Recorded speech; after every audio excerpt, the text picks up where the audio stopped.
Seed was all about not dying, Mm-hmm. and A is all about how do we effectively use this capital in the best way. So it's a very different mentality.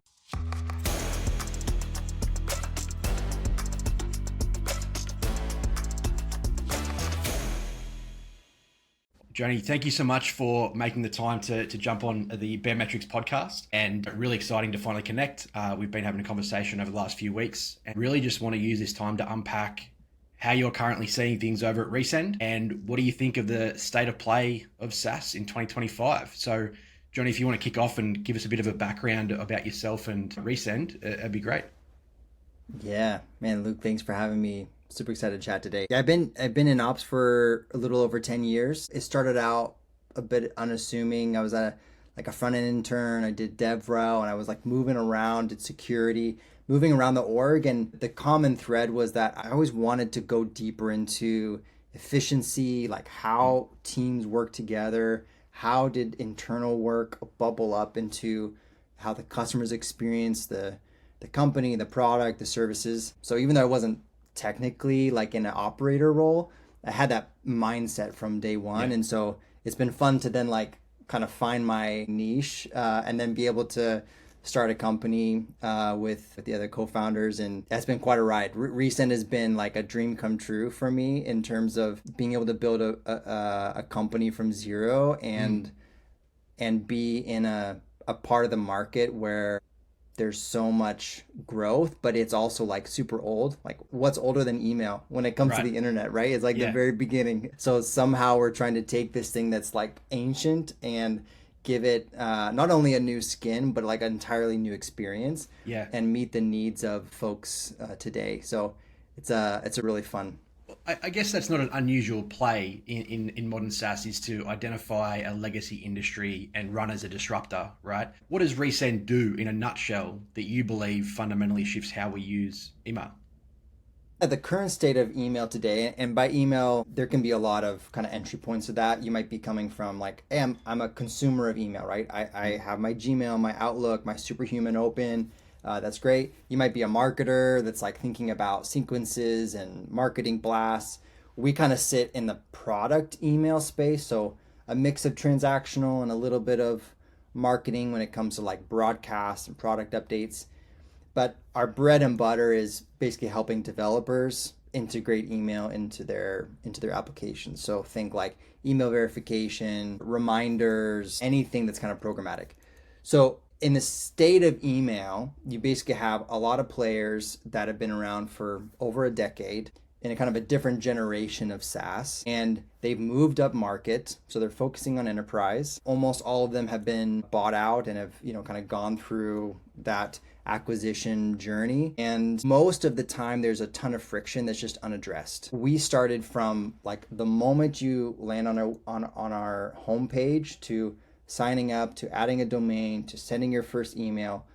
We wanted all that to be honestly an experience that you would think is very normal in SaaS, but for Yep. email, there's just a ton of like, oh, I have to add my credit card when I am in the sign up page. Like that's a huge friction.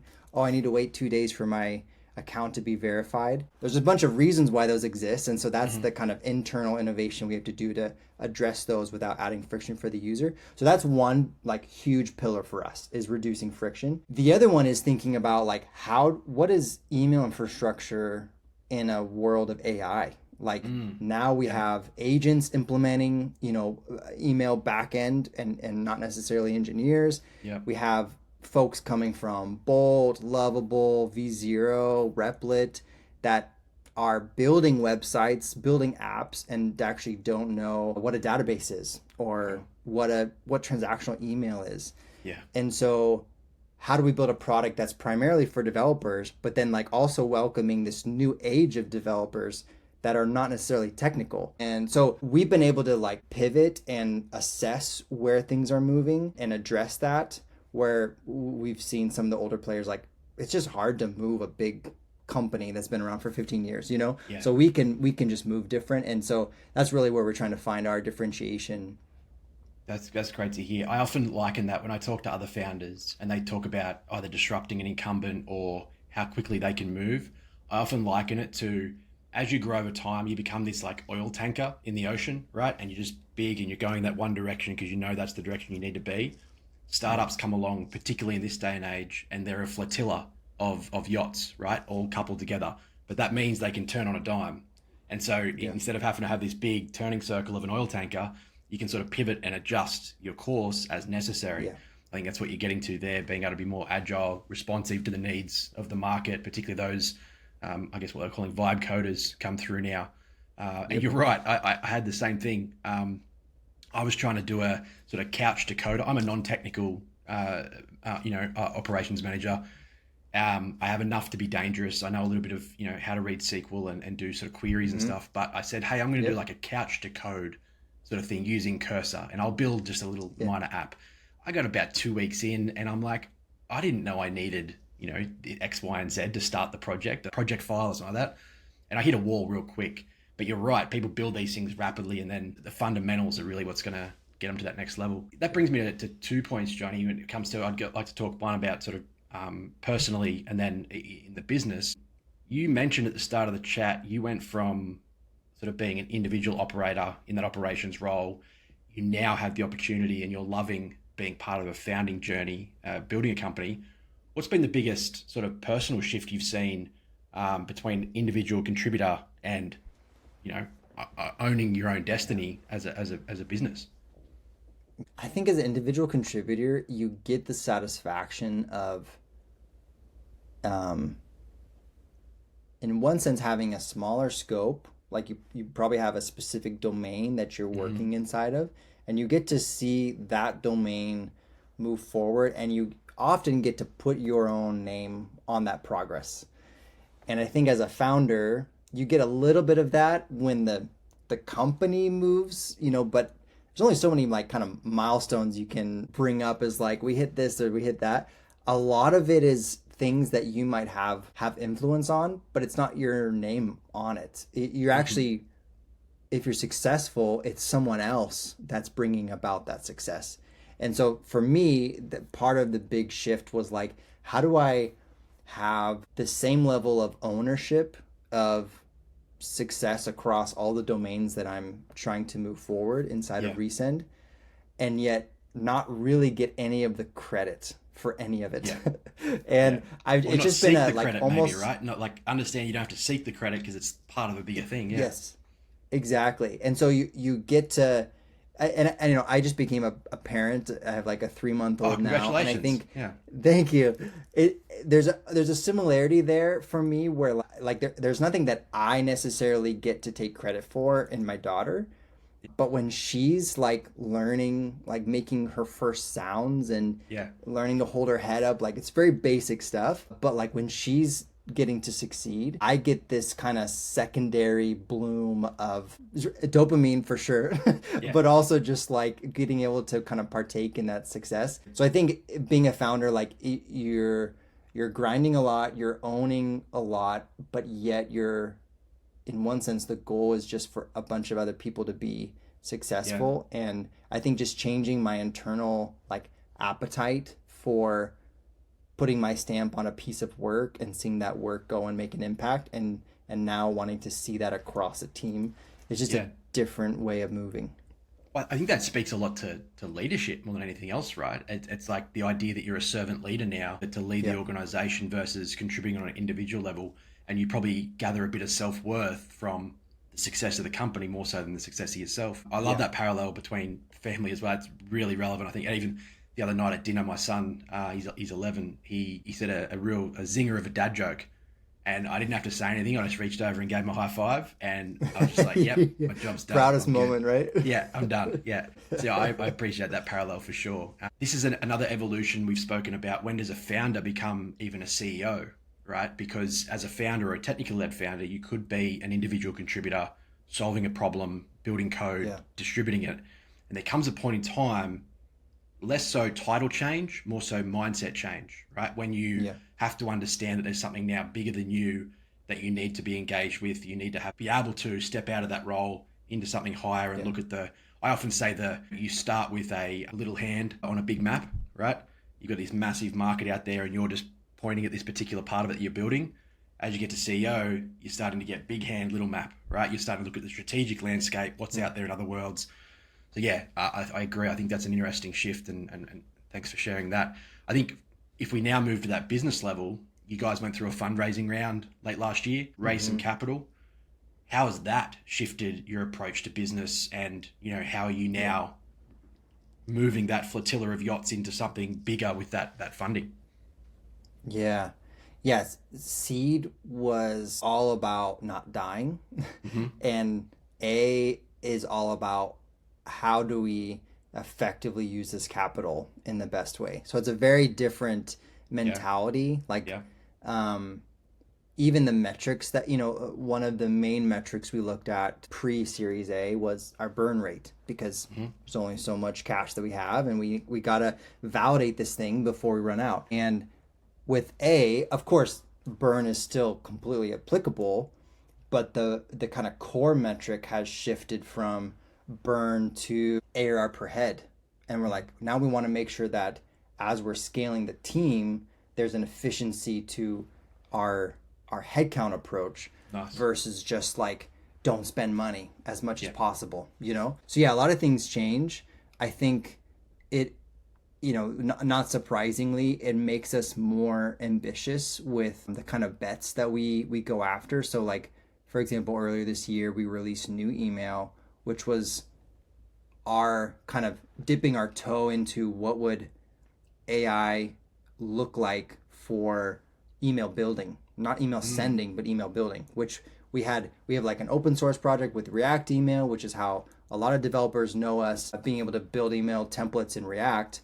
But this was taking it one step further and saying, what if we took that infrastructure we have and allow people to prompt their way through building an email? And in many ways, like, we don't know if it's going to work, and we still yeah, don't. Now, months later, there's still a lot of question marks of like, what is this? Is this a marketing lever? Is this a separate product? Is this mm, it can need to be a feature, a part of Resend? Like, it's still very open ended, but it's a bet that we can take. right. um, Not something you could have done on seed, right? yeah, it would feel too risky for us. We're Yeah, quite conservative, like in terms of our mentality of financials. Like, we yeah, really want the growth to precede the investment as much as 100%. possible. So it's Yeah, hard for us to then say like, let's put $1 million into this new product line, hoping that it brings 10 million yeah, in a year. It's harder for us to pull off. So, and there's pros and cons, of course. Sometimes that yeah, works out, sometimes it doesn't. There's no right or wrong way, but we lean more towards, let's validate with as small amount of capital as possible. mm-hmm. And then once we see the inkling that like this is taking traction, Yeah, then we pour like a whole pile of logs on. yeah, 100%. And we have a standard that we run by as well, is sell to build, right? And it's very similar in that if we believe that there is a pull in the market for a particular feature or benefit that we're not delivering, we're not going to run headlong at it. We're not going to build it straight away and then try and market it. We're going to start to seed the idea with our sales calls, right? We might end a sales call and be like, "Hey, Joni, what do you think about this new feature we're building?" And you're like, "Yeah, that sounds cool. Oh, how would you use it?" Like, build a bit of feedback, right? And then I Yeah. say, "How much do you want to pay for it?" And you'll be like, doesn't seem that valuable. It doesn't really have much value. Like, all right, no worries, we'll cut it away. But if I start to Mm-hmm. get this resonant message, then you're right. You can start to lean into that funnel. I really like that Yeah. the ARR by headcount metric as a health metric across the board, and being able to identify contribution efficiency, scaling efficiency, I think is a really good one. Yeah, conservative growth in that series stage, I think, is a new wave of thinking when it comes to founders. I believe that Mm. golden era of SaaS in sort of the late 20 teens, when capital was abundant, burn rates were expected, high burn rates were expected, Mm-hmm. runways were just to get you to the next series round. So that's Yeah. really refreshing to hear, because we have seen that shift in the market as well. A focus Mm. on efficiencies, consolidated spend, selling before you build, and so that's really great to hear. I Yeah. guess with that data point in mind, ARR by headcount, what's another piece of data that you guys track at Resend that you think has been either interesting, unique, or a game changer? Is there anything in particular that sort of was uncovered during those early days? Be like, wow, this data point's really driving some really good insights. Yeah. One big unlock for us was understanding how to read retention. There's a lot of, there's so many. Anytime you hear like, oh, our X metric is this, there's always a question that you should be asking, like, how do you measure it? Because there's a million ways to measure everything. But I think retention, in my experience, and churn has always been extra murky. So do you take the 30-day like trailing average, or do you look at net new versus previous month, or do you look at there's so many ways to measure. So and then you have, of course, the retention tables and churn tables that are super helpful to see, like cohort level. So I think this was I'm trying to remember where I found out about this. It was I think it was Lenny's podcast, but he was breaking down like how to graph out churn tables. So I don't know if it'll be hard without to kind of show this in the podcast. Sounds like you need a really good metrics and dashboarding tool to yeah, exactly. So I go to Baremetrics, no joke. This is not an ad. I go to Baremetrics and I download the churn tables. I put it into a spreadsheet and then I graph them inverted. So starting on the top left would be, month 0 for all cohorts. And then I graph out. And why I love this so much is because, like, what is a good churn rate for X company? Like, I don't know. Is it 5%? Is it 30%? What about month 1? What about month 6? There's so many variables that make it confusing. Seeing in a graph is basically telling you, do you have a leaky bucket or not? And so for us, we were so worried to see just really any number there. And then once we saw it graphed out, we said, okay, so we're going to lose X percentage within the first 3 months. And then after 3 months, things actually curve and they stabilize. And that's exactly what we want to see. Yeah. But we looked at another product line and it actually was just trending down. And so we're like, okay, we're going to lose all those customers. There's something broken. The product isn't fulfilling the right need. We're finding the wrong customers, whatever it is. And that was so helpful. Then, like, every 3 months, I run the same analysis, see if anything's changing. Are the trends changing? I do that on revenue. I do that on users just to see how do those compare. So that's like one of the ones I love running every time. It's like not something live, right? It's like every couple months or every month maybe. Yeah, and then, raises a good point. Yeah. Oh, sorry. Yeah, carry on. Oh, I was just gonna say, thinking at metrics too, I see you have like the terminal screen in the back. I also have one on my desk, and I hooked it up to the Baremetric API.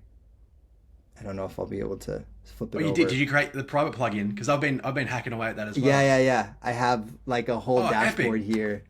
We'll have to talk after. Mine's on rotation too, but it's bugging out at the moment. So when you see the flat line, that's my flat line MRR, not the actual one. Okay. So, that'd be really interesting to check out. We should do a deep dive on that as well. I did the same. I went private plugin. I just started connecting up to the demo API, and I was going to distribute it out for people to do public. That's awesome. Cool. Yeah, that's great. Cool. So you touched on a good point. One, so Baremetrics, we've got retention tables. We can see retention tables for revenue and for customers. Being able to graph that out is, that's beyond our scope at the moment, but something we'd definitely like to work towards.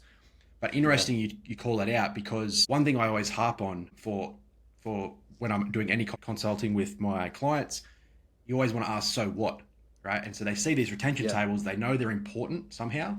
But what you just touched on there is when you look at that 60% churn after 3 months, then you go check out your CAC, you check out your LTV, and you're like, hang on, we're burning through our CAC to get customers that are only going to stick around for 3 months. This is no good. And then when you do filter it down by plan or by segment, by marketing attribution data, you realize that, you've got a misalignment of maybe promise to result in your marketing, or the amount of tokens they're using at a given time are being consumed in the first month and they don't renew. Great insights there, absolutely.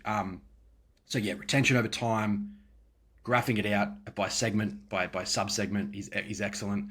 And I think to your point of something like an LTV, something like a retention table, it matures and becomes more valuable the more data you have over time, right? And that's where you start to see those trends. And a case in point, I was helping a client yesterday prepare for, or they were finalizing their board reports for the last quarter. All right, we're obviously in the middle of July now, so they were getting the Q2 done.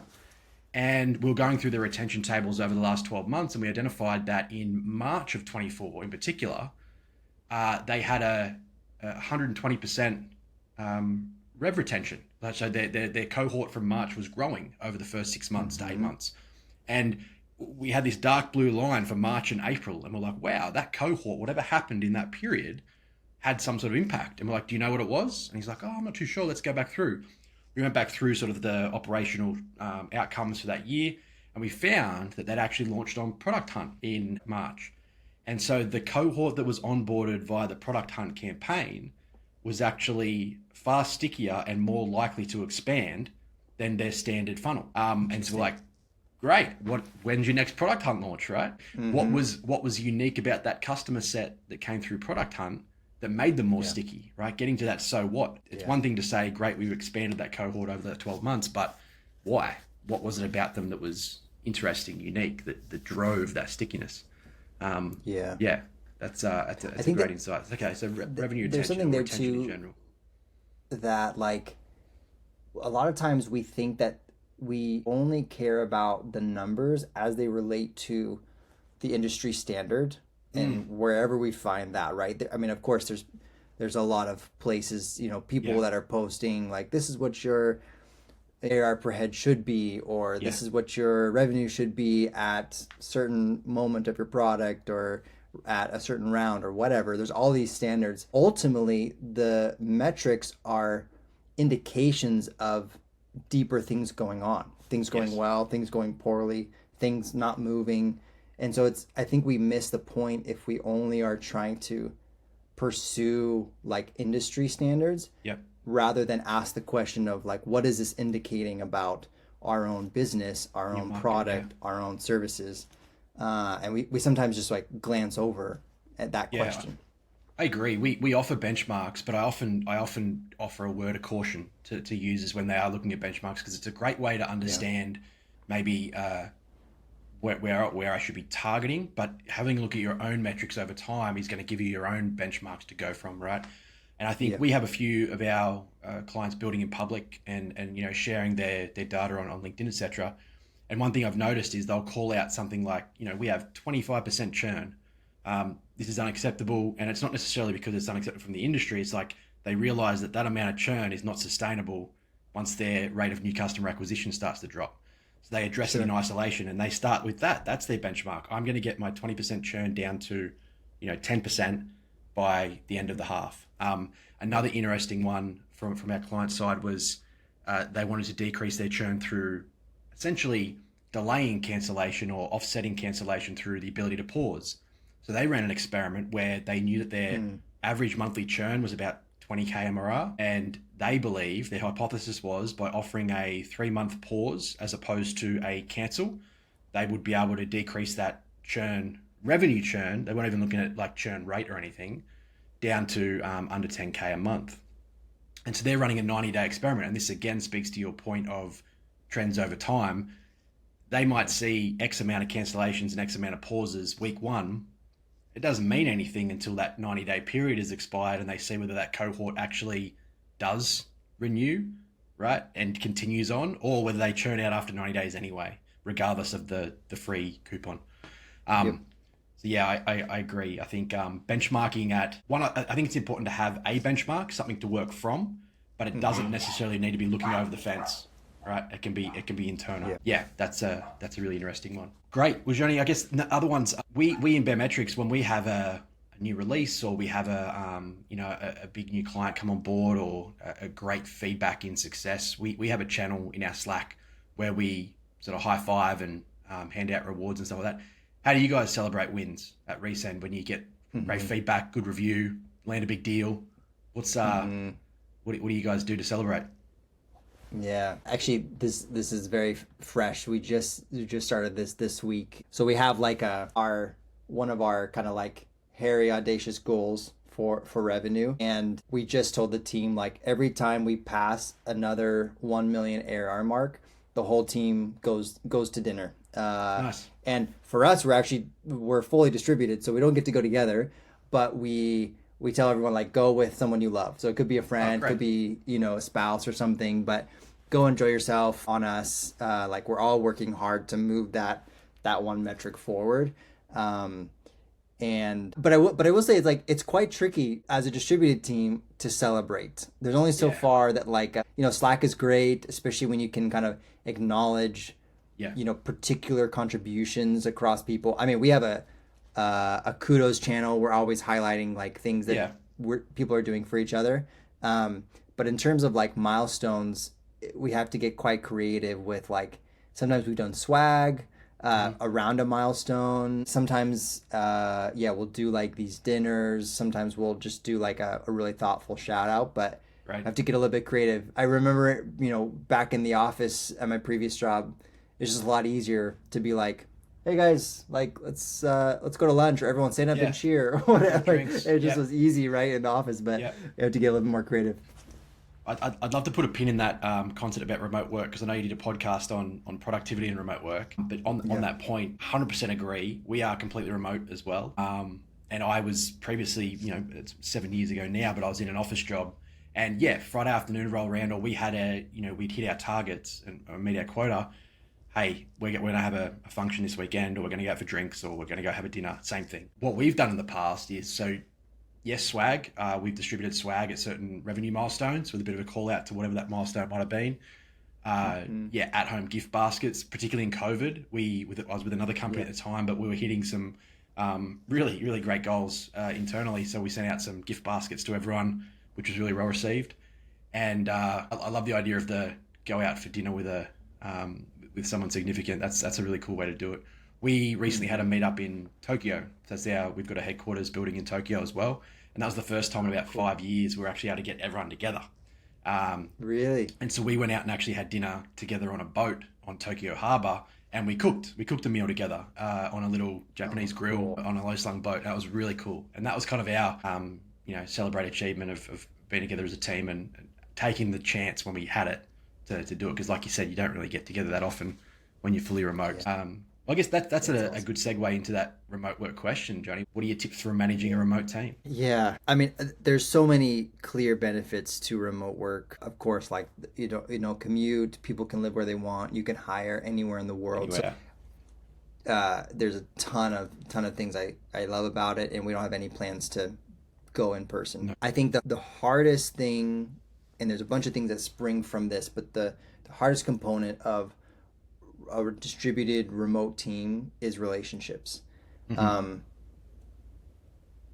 to try to build relationships top down, like forced, is often, I've never seen it work. Like, hey, come to a happy hour. Like, you don't want to be here.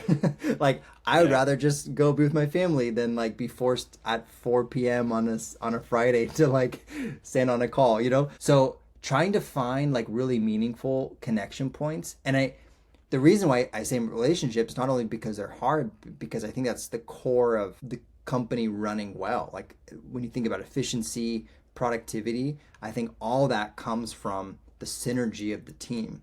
So Yeah. if the team is just like on their own, isolated, there's going to be a certain level of productivity, but you're basically way under tapping the potential of the team Mm-hmm. if you're not developing those relationships. So one of the things that I do, and I've started doing this a lot more after being back from my paternity leave, Yeah. is like just randomly have like a time to chat with a team member that you don't work with closely. And I think especially as a founder, I realize I need to be the one initiating it. Like everyone probably thinks Yeah. I'm way too busy to like ping me and say, "Hey, do you want to have coffee for 20 minutes?" So no one's probably going to do it to me. I need to be the one to initiate. And it's always just really life-giving for me to just like, "Hey, there's no agenda. I just want to see how you're doing." Always I get some really good feedback about how they see Resend, how the culture could be improved, how some process could be improved. So it's very practical even. Um, and then that builds like that relational equity that then when we need to collaborate on a project, we're not starting cold. That's also on the back of we do 2 offsites a year. So Nice. about every 6 months, and we've started fitting in team level offsites in between those. In So we between. just had an engineering offsite. Earlier this year, we had an ops offsite. We're planning our team wide offsite in a couple months. Yeah. So we try to, like, yes, we're remote, but we try to create those actual, like, let's come together Yeah. and like have fun together, but also like let's talk about the things that are hard to Yeah. just like chew on in a Zoom call or Yeah, and a Google I Meet think call. that approach too, I absolutely appreciate that approach because I think it breaks down that you never want people to feel like they can't let you know what's happening personally in their life that may be restricting their ability to Yeah. perform in work, right? In an office Yeah. environment, you might see someone come in a bit disheveled, a bit low energy, sort of not engaging in meetings, etc. You can pick it up. But when you get a Mm-hmm. 30-minute window once a day, it's very easy to put a facade up. And I think having that casual connection where you let your people know that you're available, that's what I think you've Mm-hmm. done great. I think that I love that approach because just a key part of being an effective leader is letting your people know you're available. It's one thing to say I've got an open door, right? Open door policy, but you're right. People aren't Yeah. going to walk through it. More often than not, you've got Yeah. to get out and get in there. So Send the invitation. yeah, yeah. I run a similar thing. We have one-on-ones with no agenda more often than not that are because you've got an engineering weekly, a sales weekly, a marketing weekly, and all hands. You've got these collaborative sort of meetings, but yeah, you get so much more insight in that one-to-one. So Yeah. I really appreciate that as a mature leadership approach. And I applaud you for it Yeah. to have that insight. It's a great way to do it for sure. I think when people start to understand that you're listening and that you are letting them contribute to that bigger conversation as well, like you said, you get some great insights on culture. You might even have an anecdote from a client they've been speaking to or an article they read that you're like, wow, that's actually really cool. Yeah. And that's going to drive, some sort of strategic insight for us versus them not feeling like they can speak up in a group environment because whether they lack that self-worth or they don't identify themselves as a decision maker. Um, Sure. yeah, Yep. that's really cool. And I think like a lot of times we run meetings like focused on the median rather than the edges. And there's a lot of people with really good ideas that are never going to be the first to speak in a meeting.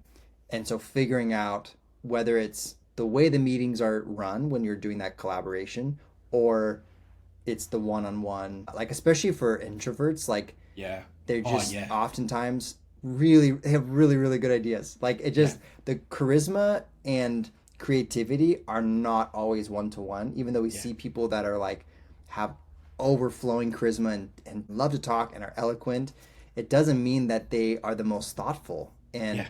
so oftentimes or we can build a bias towards the people that give out the most, Mhm. but then the person that's been sitting there quietly actually has been thinking about it Yeah. thoughtfully and has a fantastic idea, Yeah. and we have to create space for them. So that yeah, that can be in a lot of ways. But I think spending time individually oftentimes gives me more empathy to Hmm. then understand what they need in those contexts where they might get overrun, Yeah. and try to like create space for them to be drawn out and have a voice. Yeah.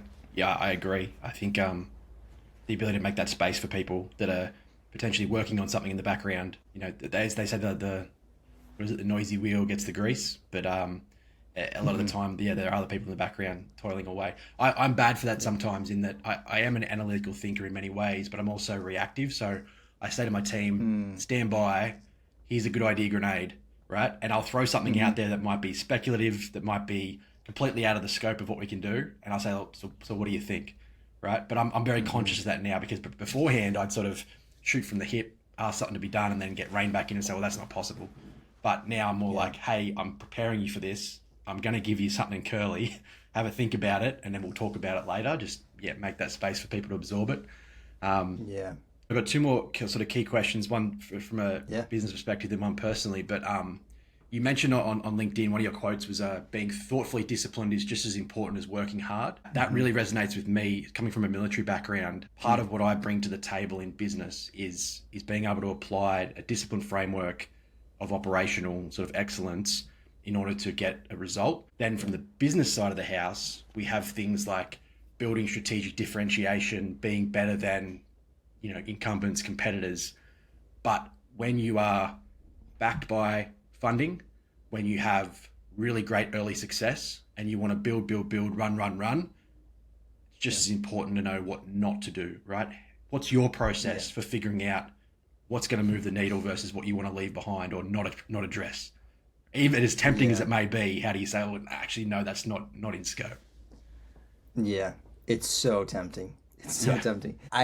So I think maybe there's two levels. One is I think our roadmap process tries to instill a reality check. So the way we build a roadmap is it starts out very democratic, where we listen to everyone across. You don't need to only be in engineering, it's support, it's across our ops teams. Like everyone gets a voice into what you think we should build, and everyone can create a case for what they think is important. And then it's like us as a founding team coming together and saying, okay, this is how we're going to try to trim it down and take all of that feedback and try to factor it into and honestly, like very limited scope of what we can really pull off with our small team. And we used to just say what we wanted and then try to work as hard to make it happen. And we never really did that reality check of like, this is how many projects we can fit in, or this is how complex these all are, or last month or last quarter we said we were going to do these 10 things and we only did 5, and so why are we saying we can do another 10 this quarter, where nothing's changed? So trying to just like have a step of the process of the prioritization process of like asking the hard questions about how did we do last quarter, and are we doing anything to change the gaps that we saw, and how are we going to move forward? So that's like on the kind of organizational side. Personally, it comes very easy for me to scrutinize how other people spend their time. So it's very easy for me to look at someone else working on something and being like, oh, that's important or not important. I think it's probably easy for all of us to do that to some degree. But I think also kind of my operational mind, it's easy for me to kind of like assess a landscape and say, okay, I see how that is going to build into something that's really meaningful, or that feels like a distraction. And I think actually if you put that same energy here, you would get a better return. And I think that's part of, honestly, my role on the founding team is that mindset.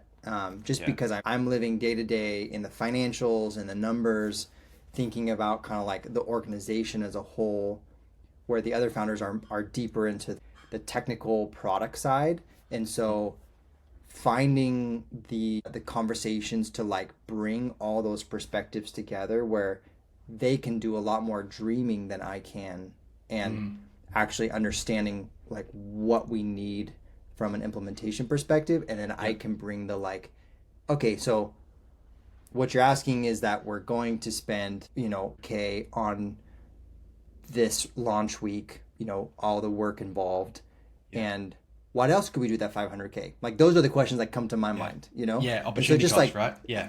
Opportunity cost. Yeah, exactly. So I think that the hardest thing is like finding the right time, because there's sometimes that I have to be careful not to have a limited mindset. There's sometimes we just need to dream and have fun and run, and sometimes there's real magic there. It doesn't always have to be ROI. And then other times, like, no, we need to not be distracted, and just like the discretion to know when to place those. Yeah, you touched on 2 points there. The goal achievement thing, that's a big one for me. When I'm consulting with teams or working internally, I usually try to keep that goal consolidated to say 3 or 4, right? And we often split ours into what we'd call BAU goals. So maybe a revenue focused goal, a traffic focused goal, and then a customer focused goal. And then I'll look at my strategic big rocks, right? What are we moving in product? What are we moving in the market, etc. And keeping them, just a few. This is where I think, and this is my opinion on OKRs. OKRs at a organizational level might work for driving project delivery, but when it comes down to smaller teams, I think they fall apart real quick, because the key results associated with the object can become individual goals, and it becomes overwhelming. There's just so many goals. And getting back to that achievement, I often say when we get a quarterly board report or a quarterly update, and it's like, we got 80% goal achievement last quarter.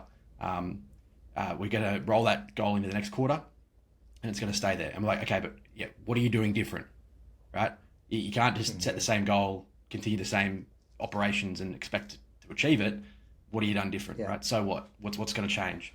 And that sort of prompts that thought, okay, well, we're actually going to increase marketing spend, or we're going to change the messaging. We're doing a H1 experiment, A/B testing this, et cetera, et cetera. Probing that discovery, I think, is important. We also do a thing where we'll look at what do our clients value in the market versus our competitors. What are we happy to compete on, and what are we not going to compete on, right? Price is often one that comes up, right? Are we going to follow the market down, or are we going to maintain our current price and really focus on enterprise features? That's the sort of strategic trade-offs that you need to be comfortable with, right? And I think it's great that you can apply that process internally in Resend and really be happy and be comfortable that you're not going to be the best at everything. You're going to be good at something to someone for this period of time, and then you'll shift focus. I think that's important. Yeah. So Jonni, I guess wrapping up, it's been great talking to you. I think personally, you've got a guitar behind you, you've got a 3-month-old. What drives you outside of work? I guess having a 3-month-old, that's pretty all-encompassing at the moment, right? Yeah, I was like, what else besides my daughter that... Yeah. I mean, one of the things I honestly love so much about my life is that my work doesn't follow me. Like, sometimes it follows me technically in terms of like, there's an incident late at night or like a huge deal or something that we need to take on the weekend or something like that. But my personal life, like no one knows what I do, what kind of company Resend is. Like I'm not friends with anyone in tech on in my like day-to-day life. It's very like bifurcated, and most of the people at work probably don't understand a lot of like my day-to-day life. And I just kind of love that because it helps crush my own ego. Like I finish a day and I'm like, I might be getting caught up with the things we move forward or the challenges we overcame or like the progress, and then I step out and I'm like, no one else cares outside of my bubble of like work, and then vice versa, so that it allows me like a lot of freedom to just kind of enter in and try to do my best at work, and then jump off and then have like a very different mindset, and then it ends up being a cleansing for the next day or the next week because it's there's not that much continuation, at least on like a social level. I mean, my brain is running all the time, but it's funny you say that because that's almost one for one my answer to that question as well. We live in a small sort of coastal town. My wife runs her own business, so she's very visible in the community. She goes to work every day. She runs a clinic, and so she's working. I work from home. I start my mornings at 4 a.m. because I work US hours. So a lot of my day is done in the early hours of the morning. I pick the kids up from work. I go to the gym. We go for a walk down the park. I coach my son's sports teams. A lot of people assume that I'm unemployed, right? Because they see my wife How are you out in like noon? Yeah, right. Because I finish mid-afternoon, and then I go about my day. And because I'm the one picking up the kids, I'm the one taking them to sport. I sort of get out and about. I don't wear a suit. We're on the coast. I wear board shorts and a t-shirt most of the time. And half the time people come up and like, what do you actually do? And it's just, I actually appreciate that. It sort of gives me a bit of anonymity and the ability, to disengage from our environment, the software space, and have a bit of a reprieve. So I certainly appreciate that. That's great. I guess wrapping up, Jonni, is there anything you want to ask me? Is there anything I can deliver for you today before we finish up? What do you feel like is the most overlooked metric that says the most about the health of the business? Honestly, you touched on retention tables, and that's always my first port of call to surface insights. That's why I always go to, because when you rightly pointed out that you can see it over, say, a 24-month period across multiple cohorts, you look at customers and revenue. Because I'll ask you, are you focused on net revenue retention? Are you focused on decreasing churn? And that retention table is going to show me very quickly whether that strategy is playing out. The other side is, are you doing expansion activities? So I should be able to see 100% plus in those retention tables. I should see that account expanding over time versus not. So that to me is probably I wouldn't say underserved, but the where I start a lot of my insights with my team, because most platforms will give you MRR, ARR, churn, and those sort of nice looking graphs that you see stacked over time. And that's great. That's what you should be. That's your lifeblood. But retention tables and trends over time are really where I think you need to pay attention to. And again, ask the question, so what? What does that mean that 60% of my clients are falling off after 3 months? So what? Is my marketing message aligned with their onboarding experience? Because I find that's a big shortfall as well a lot of time, right? The H1's great, the CTA is great, the trial sign-up experience is great, and I hit that homepage, and it's like those mobile app games you see on YouTube that look like an awesome experience, and you get into them, it's like, this is not what I was promised, right? And they drop off, and you've just spent all this money acquiring them. So retention tables is probably it. And I think the other answer to that question would be measure something rather than nothing. So make sure you actually have the fingers on the pulse across the board, that you're looking at your user experience, you're looking at your revenue metrics, you're looking at your forecasting metrics like your burn, your runway, your expenses, variable versus fixed, budget, right? Have something rather than nothing. Don't fly blind. Use those decisions to fuel that next level of growth, to fuel those insights, plug the leaky gaps in your revenue, and actually and be prudent in how you're growing. And again, I think that in this day and age, like you mentioned, having a consolidated and conservative approach to how you grow is thankfully, far more prevalent and acceptable than grow at all costs. We'll figure out how to get profitable later, right? So I appreciate there's been a shift in that market too. And I think more people are attuned to measuring something to help them grow versus, grow at all costs. Yeah. And you touched on something that I think is super important, especially for folks that maybe don't like live in data day to day. Like there's a lot of jobs where you're not looking at dashboards and running SQL queries and stuff. A lot of times these metrics don't matter until they do. Yeah. And so having historical data, it may not matter right now because it is just nominal. Like, oh, okay, I don't know. There's nothing that the data is saying right now, and that's okay. And then there'd be a point where you see a change, like, oh, it just dipped, or it just rose up, quickly, and then you start to say, okay, why was it like flat for 7 months, and then the last 2 months it's like this hockey stick, like what's happening, And that's when the insights like might click. And it's just a helpful reminder that like sometimes we think we just go to a dashboard and get the insight right away, but actually it's the watching over time and like waiting for the anomalies that actually are when the data starts to speak. Exactly. And shameless plug for Baremetrics annotations as well. So you're able to plot when you make a change, right? And you should be, if you're in that journaling mode of like, okay, we're going to apply a change to our funnel. I'm going to make sure I know when that happened. When did that new homepage go live? When did that marketing campaign go? And you'll mark that on your graph. And again, immediately you're not going to see a change in MRR from a marketing campaign necessarily, but you'll start to see it over time. And then when you plot that against your MRR, your LTV, your ASP, you start to realize, oh, wow, that change in particular had a significant impact by this amount, right? Let's try and do that again. We see that a lot of time with price experiments, right? You launch a pricing experiment and you want to watch how that impacts everything, because your MRR might go up, but your churn might also increase, your LTV decreases, and your ASP's down. So it's like, is that sustainable over time? Yeah, 100% agree. I think trends over time is the key insight. Yeah, awesome. Yep. Well, Jonni, thank you so much, mate. This has been an absolute pleasure. I'd love to work with you in any capacity moving forward as well. I think you've got a great handle on a lot of the themes I talk about when it comes to leadership in SaaS. You hit the nail on the head. Your thoughtfulness and your awareness of being able to connect with your team one-on-one, individually, give them enough scope to run at the things they need to. I really like the things you said today, and it really resonates with me. So thank you so much for taking the time and sharing all that. If you haven't had anything from me, from Baremetrics, please feel free to reach out. Happy to return the favor in any way possible. Thanks so much, Luke. It means a lot coming from you, and it's a pleasure having time today. Let's stay connected. Let's chat some more. Absolutely. I'm gonna hit you up about my terminal. I need to get that Baremetrics graph up on mine. That's mine there. It's flat. It's not let's not get configured. Sounds good. All right, mate. Thank you so Let's much. get that fixed. Cheers. Catch you, mate. Bye.